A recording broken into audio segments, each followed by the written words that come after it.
Hi everyone, my name is Dawn Hindle. It's good to see you all again as we embark on our last course through our reading specialist journey. I know you're as excited as I am to see our graduation day. A little bit about me. This is my 22nd year teaching. I have been at Barber Middle School, my current home, for the past 5 years. I teach advanced content ELA and also on level 7th grade ELA. And this year, a little different thing is I have an ESOL ELA class as well. So that was a new change to me that I found out on the first day of pre-planning. I think I've adapted pretty well to it. I've learned a lot about myself. I've learned a lot about my students. And it's been a very rewarding school year. Busy, but very rewarding. Also, I have 2 children of my own. My daughter is 26. She is living her dream. She moved to New York City last May, and she loves life in Manhattan. She's always wanted to live in the city, and that's where she's at. My son is 20, and he is currently a sophomore at KSU, and he is majoring in psychology, or at least I think that's what he's majoring in at the moment, but you never know, that could change down the road. I am originally from Georgia. I lived in Florida for 10 years after graduating from the University of Georgia. And I've also lived in Massachusetts for 4 years. Kind of a culture shock, especially for someone who was born and bred in the South, and then you go there, but I really enjoyed it. And I've been back in Georgia since 2020 when I started at Barber. I currently live in the Canton/Woodstock area. It's kind of right between the two of them, so I'm not really sure. Some days I feel like I'm a Woodstock citizen, and some days I feel like I'm a Canton citizen. It just depends on the day of the week. I have 1 cat. Her name is Priya. When my daughter moved, she took our other 2 cats with her, and they're city kitties now. So I was kind of lonely, and I said, I need to get my own cat. So I rescued a 7-year-old, and her name is Priya. She is a calico, and she is my little shadow. She follows me all over the house, loves to sleep in my bed with me. She's my new kid, basically. As far as the personality profile went, I tend to agree with, I'd say 95% of it, I think was pretty spot on.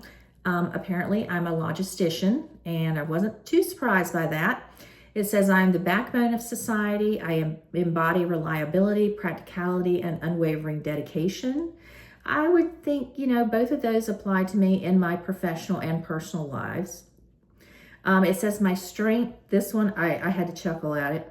It says my strength lies in my ability to create create order from chaos. And I would tend to agree with that. There are sometimes, crazy things happen, and I seem to thrive in those types of environments. Also, it credits to, that I'm a very organized person. I work hard to achieve tangible results, and I give a full commitment to what I do. And, if someone needs something done right, I'm the person they usually come to. However, it says that because of those good things and my preference for established methods, I can also be resistant to change, and I would say that's probably true. Even when I should adapt, I choose not to. As far as my personality traits, I would say I agree. It says energy, I am 76% introverted. I totally agree with that. There are times I do crave being around people, and I want that social interaction. But most of the time I like to be on my own. Now, that's in my personal life. In my work life, I do like that activity with all the people. That gets me going there. But as far as my personal life, yes, I prefer a calmer environment because, as you know, there is nothing calm about middle school. As far as my mind, it says I am 55% observant. Yes, I am pragmatic. I am down to earth. I focus on what is happening, or sometimes, unfortunately, what is likely to happen, and I become a little pessimistic.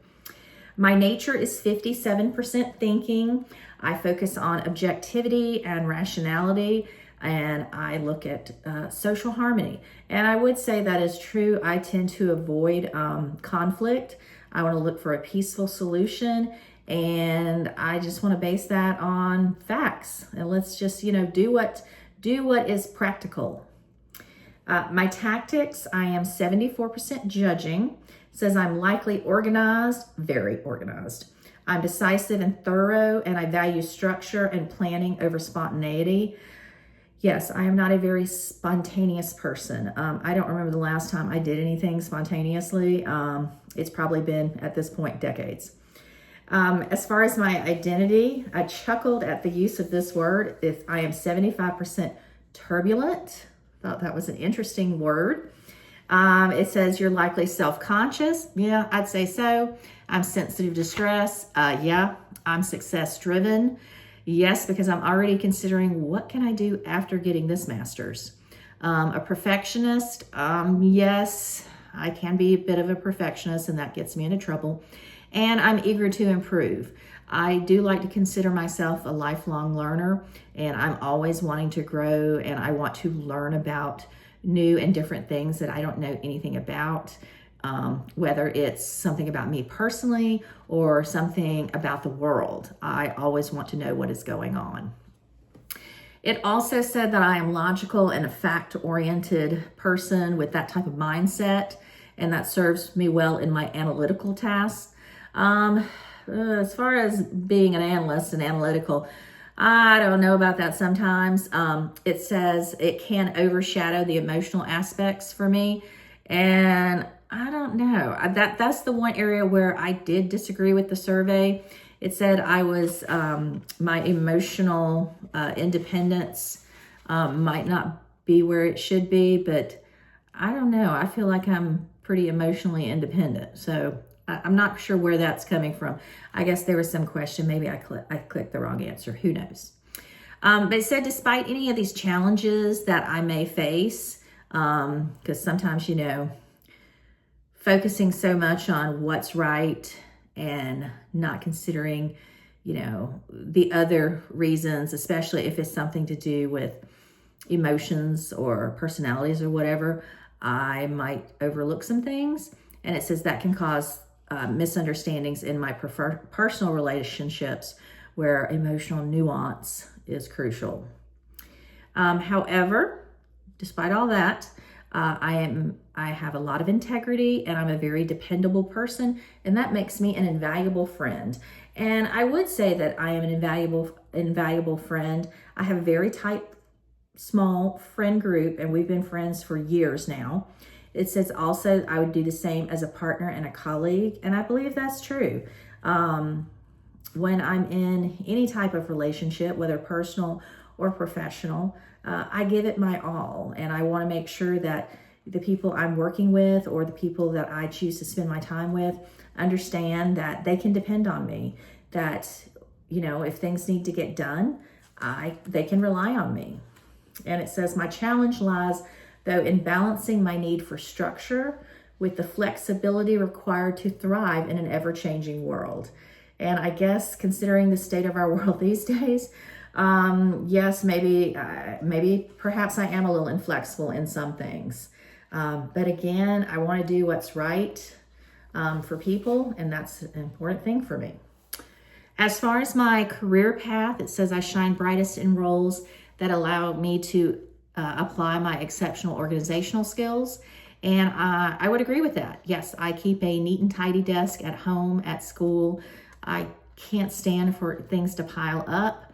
Also says I give attention to detail, and I do. I definitely thrive also in structured environments, and I keep my classroom that way. I try to maintain a structured classroom so my students know what to expect and when to expect it. The funny thing was, it said my natural inclination towards order and my strong work ethic would make me an asset in fields such as accounting, law enforcement, or project management. I just couldn't help but laugh. I mean, I always have loved the television show Law and Order SVU, so I could see myself on there, if I was working in law enforcement and I was, Benson's newest partner and we were solving crimes. I might like that. It says my career journey isn't without challenges, because sometimes my preference for stability might hold me back from pursuing other opportunities. And I would say yes, sometimes I am hesitant when I've had to leave, to move, like we've had to move in the past and I've had to leave. It's been very, very hard for me to let go and move on to a new place. But that's something I'm hoping that will continue to grow for me. And that's something I know I need to work on. Let's see. It also said I have an inclination to take charge. I don't think I'm really the person who wants to take charge all the time. I mean, I want to be involved and I want to help guide others and, you know, work on the plans for the project. But as far as the one taking charge and leading the group, that might not be me. But I do, you know, contribute to all the other things, the problem solving, making sure we're paying attention, making sure we're getting things done, and, you know, just being reliable. Let's see, as far as my personal growth, it says I could expand my comfort zone while staying true to my core values. And maybe that is something I need to do because, like I said, I have a small friend group. We've known each other for years and we know we can count on each other. I've got that perseverance and that passion and grit to focus on those long-term relationships and maintain those. And I'm very resilient and confident in those relationships. Again, though, my reserved nature and difficulty in expressing my emotions could create some barriers in relationships. I don't see that as much in my personal relationships, but perhaps that could happen in professional ones. And that's something I need to work on, as making sure I'm actively listening to others' emotional experiences so I can identify with that. And stability is something that's important to me. And I need to start realizing that, you know, we can be spontaneous as well. And as far as my influential traits, I am described as loyal, refreshingly honest, dependable, and practically supportive. So again, my weaknesses would be overly critical and inflexible. And probably, as you can tell from this, I have given myself a good self-critique as I've gone through this. And again, I'd say I agree with about 95% of it. There are a couple of things that made me question, but you know, it is what it is. It's a personality test. It is what it is. Again, I look forward to finishing our reading specialist journey with you, and I can't wait to see what the rest of this course has in store for us. Thanks.